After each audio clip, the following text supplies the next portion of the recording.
Hey everyone, it's Jason. Welcome to Bloodborne the Board Game. This is for the smaller expansion, and I hope I pronounced this right, Byrgenwerth. This is looks like a library of sorts that we get to enter. A college, I believe it is actually. It says on the back of the box. So this is a Kickstarter exclusive box set expansion. So just note if you're looking for it, it's going to be a little bit trickier to find, might cost a little bit more. But that's what these videos are for. So you can kind of see what's in the box and get an idea if it's something you want. Like all the other videos, this will be a two-part video. One, we're going to go over the brand new enemies. We have 3 of them, plus a new boss and other little mechanics. And then video 2, we will do a quick video where we go over the campaign deck. And we're going to see all the stuff in the Eldritch Cruise. That way, if you don't want spoilers for that, you can just skip that video. One thing I do dislike about most of the Bloodborne games and expansions is they don't come with a rule book.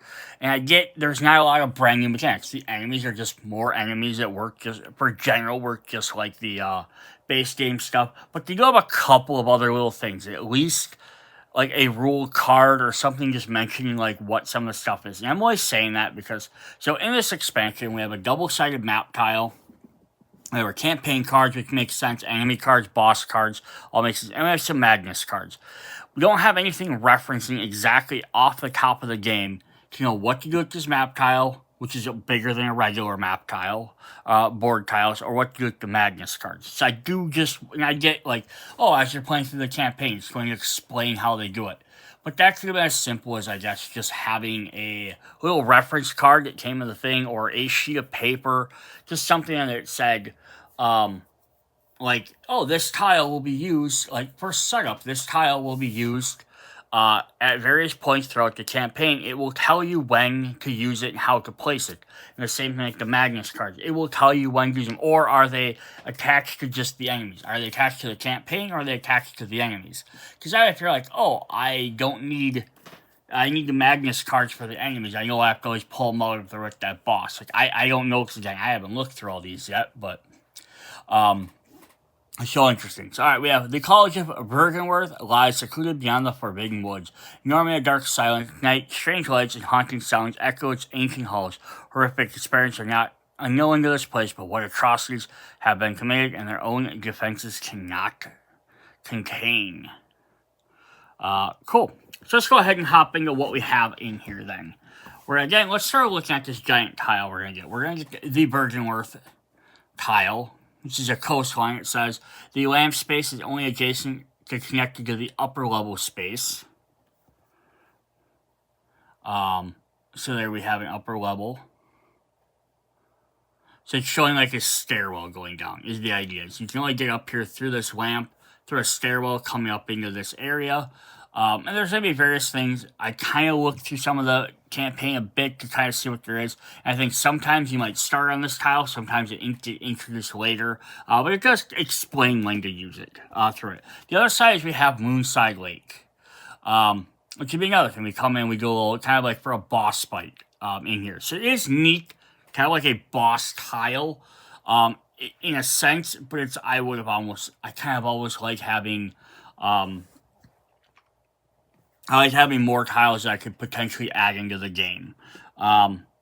These being like a one-sided tile or a unrelated, like teleported to location tile means you really can only use this in this campaign and that's it. But that's what it is. So alright, let's take a look at our enemies. We're going to start with the Scholar.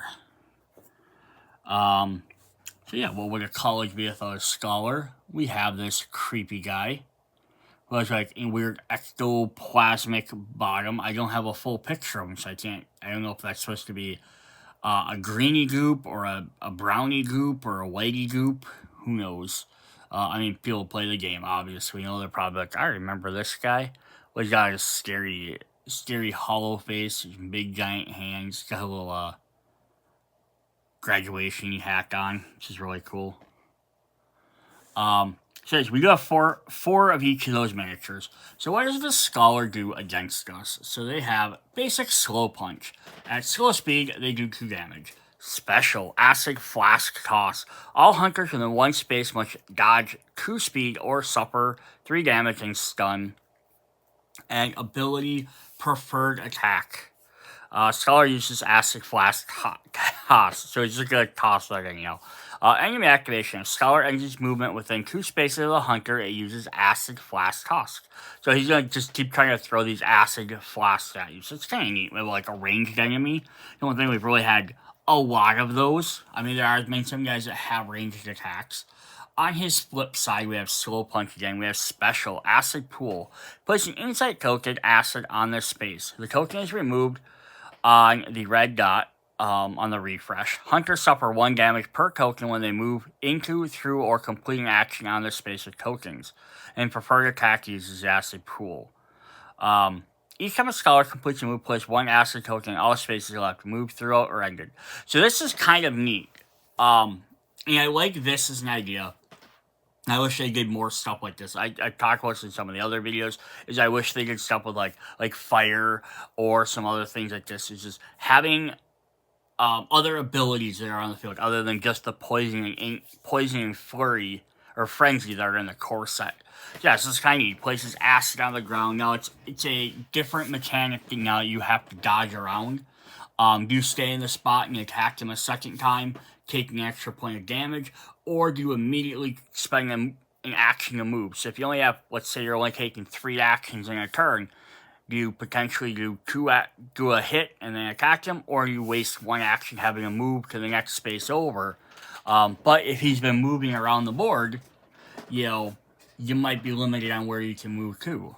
Also, it's very potential that, like, if he followed you through the map, like you ran by him, he followed you, in this version of him, he's gonna keep leaving acid all over the board. So that means another hunter might not be able to come up behind you and rescue you, because all of a sudden the only pathway to him has like 1 string of areas to go through. They have to take damage every time. They might be like, dude, I can't take 3 damage to come try and help you, so you're on your own. I do wish kind of the acid flask toss also did the same idea and left an acid pool there. That would have been kind of neat as well. Or like I've also said in other videos, that could have been something like the same as with poison. They could have done the same thing with fire, and that could have been like a burn or a bleed. They could have all had the exact same effect as poison, where like you take 1 damage at the turn if this is on you, and then you kind of get removed or something, even if it was something like that. That could have been a neat thing, just because you could have thrown acid on you and a burn for an extra turn. But it's what it is. But that's a neat enemy. Alright, up next we have the Children of Ram. Cause what good dungeon crawler type game does not have creepy spiders?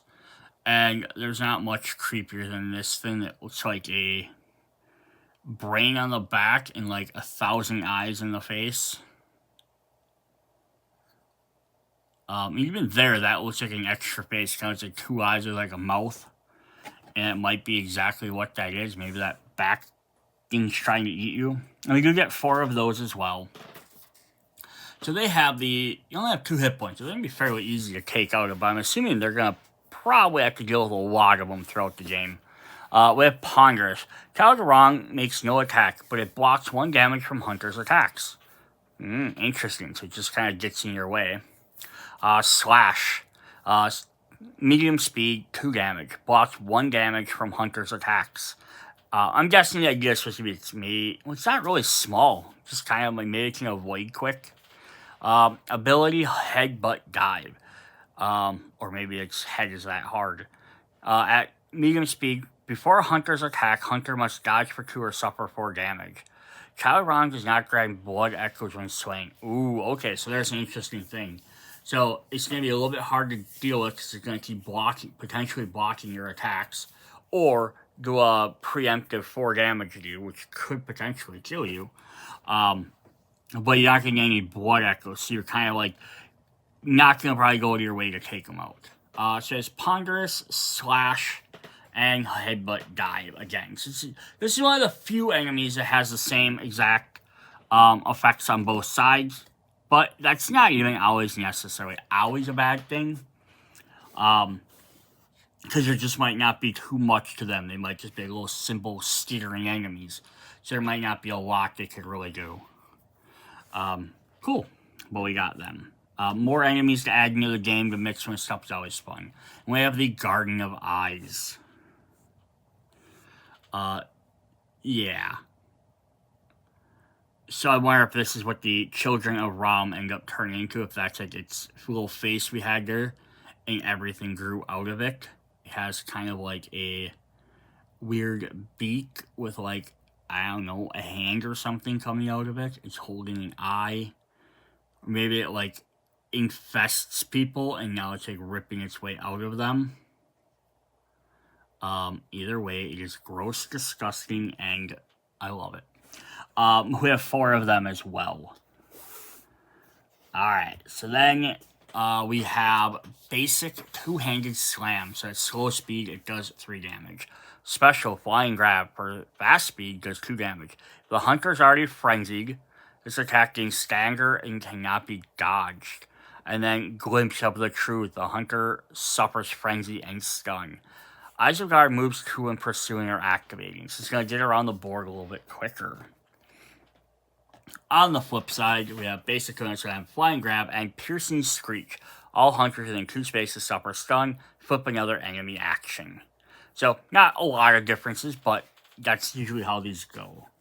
Yeah, so that's pretty cool. So these are 3 new enemies. So like the acid thing's a little bit neat. Little defensive creatures kind of cool. Like defensive, then they get proactive attack or early attack. And then yeah, this one just kind of likes to play around with frenzy a bit. Nothing too much we haven't seen before, but it's always neat to also keep in mind though if you look at these as just one enemy by itself, or if you look at some of these where there might be groups of enemies. So it's like, oh, he has to do frenzy. He can either just do frenzy here, and then the next time if they're still frenzied, if they haven't healed, by the next turn it can do stuff. Or even on this one, it could be turn 1 is this, or turn 1 is this, then the next time if they draw that, they could get that. But also keep in mind though, if you're playing with like the 2 other enemies that are on the board, if both of them also cause frenzy, then these effects kick off even quicker. And that's always something interesting to keep in mind. Same thing with some of the poison ones do that as well. Cool. And then of course we have Ram the Vacious Spider. So the big giant gross spider. We have a phase 1 and a phase 2, which gets more HP in phase 2. Here is Ram. This might be one of the few Bloodborne matches I've watched someone play, and if I remember right, this thing doesn't move around a ton. It does, it's slow and lumbering, but I think it's going to spawn out a bunch of the little spiders, if I remember right. It has a like gross tail there. But I think that's what it is. It doesn't really do a lot by itself, but it's the fact that you have to deal with all its minions just constantly coming out after you while you're trying to deal with it. So we do have our phase 1 and phase 2 cards. So for phase 1, we're going to get Protective Dive. After Hunter's attack, activate 1 Child of Ram and moves 2 spaces towards the hunter and attacks. If it flips basic, use ability instead. So yeah, so we're going to keep summoning these little children of Ram. And its ability is that Headbutt Dive. So instead of Ponderous, where it's just going to kind of sit there and do nothing, and you're like, dude, it just sits there, doesn't do anything. Instead, it's going to actually actively try and attack you. So you have to dodge before it's going to do damage. That's kind of crazy. Protective Slash. After Hunter's attack, activate 1 Child of Ram. It moves 2 spaces towards the hunter, and then uses its special attack. So it uses Slash instead. Lumbering. Ram performs no action, so it kind of just sits there. We have another Lumbering. And then we have a Teleport and Summon. After Hunter's attack, move Ram 3 spaces away and spawn 2 Children of Ram. Yeah, there's kind of the battle I remember seeing. Like, you're trying to fight it, and all those little tiny spider guys, the little Children of Ram, are coming at your Hunter. And you're trying to slowly beat them off to get to him, and they have good... and like that, they have some good defense abilities, potentially. It was always 1 block, and they only have 2 health. So if you're only doing 1 or 2, either you're doing 1 damage every turn, or you're hitting with a 2 attack, you're only doing 1 damage, or you have to hit them with a 3. Which a 3 is usually the slow speed, so, they could potentially even dodge you or hit you there. So yeah, they're going to be kind of a pain if you have to keep fighting a bunch of them. And then right here, then Ron will be like, yeah, you're going to attack me, I'm just going to teleport away, and now you have to fight me. And I think this takes place in the side of the map that's the moon. The Moonside Lake. So yeah, there's not like a ton of areas they can go, but like if you're fighting right here and it moves 2 spaces away, up to one of the corners or straight back, like right now you have to then move around. You have to spend another 2 actions to get to it, which again, if you're maybe only doing 3 actions a turn, that only leaves you with 1 attack. It's like I move 2, I get to it, and I attack it, and then like its next turn, it spawns more things to deal with you. Now, do you keep attacking Rom himself, or do you attack the spawns? Because if you don't attack them children, they're going to start eventually just wailing on you more and more. So yeah, very interesting. Then for phase 2, see if he gets a little bit more aggressive. Frenzied Protection. After Hunter's attack, activate 1 child Rom, moves 2 spaces towards the Hunter and attacks. And then uses his ability. Frenzied Protection. Instead, it's going to use its spawn, or activate 1, it's going to use its ability. Teleport and summon, move away and summon 2 child of Roms. Magic Blast. Place 1 insight token, delayed blast, on this space, and place this card to the side. At the end of the round, all hunters in this space suffer 2 damage and stun. Then remove this insight token and discard this card. Oh. So, like, yeah, if you attack him and then they do this, you have to hope that this is your first or second attack. You still have actions you can move. Otherwise, at the end of the round, it's going to hit that spot. And the thing is, you might end up in a position where it's like, the first hunter activates this. Then by the time you get to the 4th one, maybe they teleported and it's like, crap. So if you're going to run up and try and attack, either you move into a space with a bunch of spawns, or you move into a space where you have to take 2 damage. It's it could block what you're trying to do. So that's very cool. And then we have Meteor Blast. All hunters on this tile must dodge for 2 or suffer 2 damage.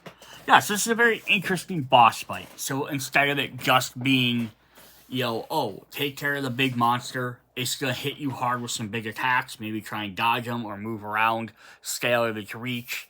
You're kind of almost actively having to rehunt it down and keep killing all its little spawns.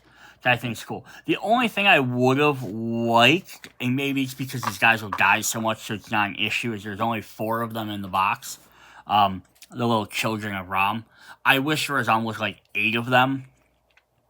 Just because in that way you can always make sure, we can keep summoning more and more and more. I guess the idea would be like, if you ever have more than 4 and you haven't dealt with them, that no more will summon, because they'll just keep respawning.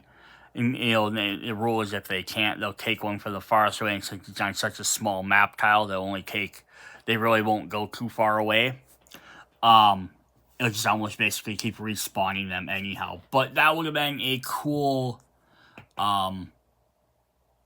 idea, though, is have like 6 of them, even 6 or 8 or something, and that way you would have had to deal with more and more keep spawning. So basically, if you're like, hey, 2 of their attacks really don't hurt me that much, like the one does 2 damage, but you might be able to and the other one doesn't do damage, and the other one only matters if you can dodge it. So you're kind of like, I can dodge the attacks, then they don't do anything either. So it's like, maybe I can just avoid these guys and just try and wail on him and kill him as quickly as possible. But if they hit too many of them.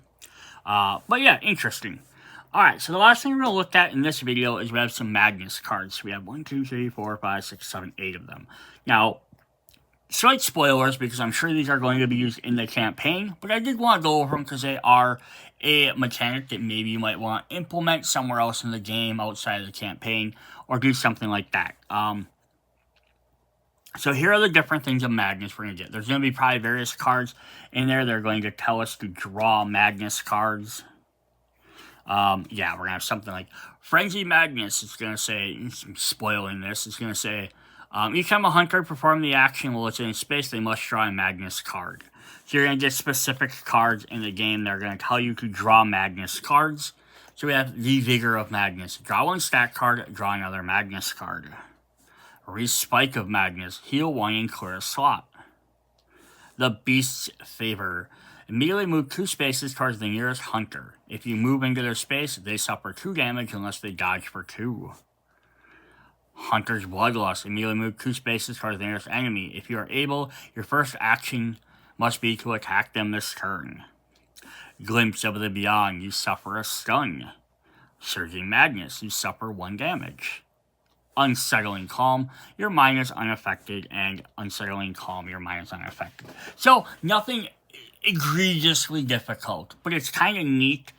To add that in there as an extra mechanic. Again, you could maybe, if you want to make your own customized games, or you're playing the Chalice Dungeon, which lets you utilize all these other bosses and different monsters in the game, enemies in the game at random order. Maybe you want to add this as an extra challenge, maybe at the end of each round, Hunter's round, not each turn, you're going to draw a random Magnus card, Magnus is affecting the area, or something like that, right?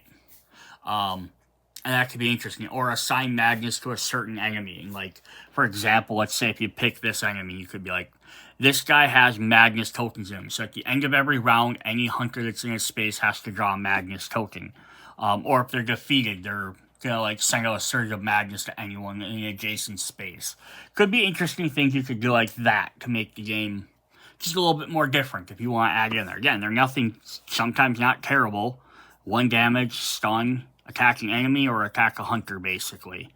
But there are 2 there kind of nice as well. So, 2 good, 2 nothings, so then the other half are bad. So it's not, 50-50 shot of getting something interesting. Alright. So that's what we're going to have for this campaign. So we have the Eldritch Truth campaign we're going to show off in the next video. So come back. Check that out if you want to see what's all in the campaign. I'm not going to read off every card, but we'll flip through them so you can pause and see what's in there. Get the idea of how the campaign might work, if it's something you want to look at. So if you know it's a campaign you want to get. Alright, that's what we have for Byrgenwerth. Hope you guys enjoyed the video. See you guys later. Bye.